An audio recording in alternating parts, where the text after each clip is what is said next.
What's up, my country family? It is your host, the GA Country Boy.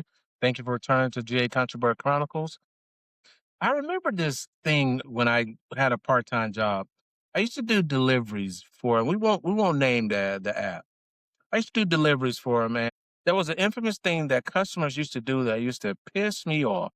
When I say used to piss me off, it was very unfair to any delivery driver. There was this thing where they would actually show you your tip, your delivery fee with your tip, and usually the tip they'd use it to bait you in. It's like a bait and switch, and that was the thing.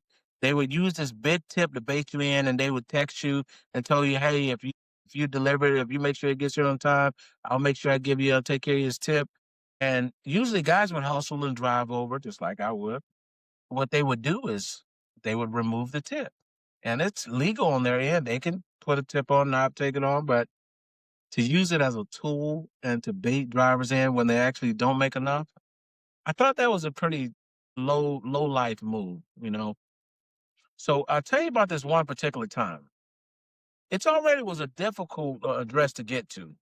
So the address is 1561. There's a parallel street next to it, 1651. And that person that lives in that address gets the other person's Uber deliveries, probably DoorDash, probably their mail, probably everything. I happen to experience this by delivering to them, and they said, okay.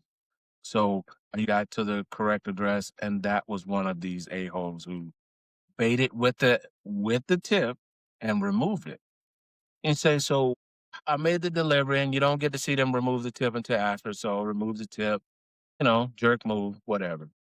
So on my way out, there was a guy outside, and he had tons of bags in his hands, and he started asking for directions. He said, "Yeah, I'm looking for 1561." I said, "Okay, I'll tell you what. I was looking for it too. You're supposed to be at not 1561, but 1651. That's on the opposite side of the street." I know you guys wondering, like, yeah. I gave him the okey doke, sent him across the street. So yeah, being a jerk, got your groceries delivered across the street. You'll probably figure it out in about an hour and a half to 2 hours, and I'm sure the neighbor across the street is gonna eventually get with you on it. But my lesson for you is this, and my lesson to everyone else: don't be a jerk. You don't have to, but things like this will happen to you. If you think I was a jerk, please let me know in the comments. If you think I could have been nicer and shouldn't have, that's fine. I wear the black hat proudly, and I'm okay with standing up to the bully. So, hey guys, that's my time. That's my show. Hope to see you in the next one. Peace.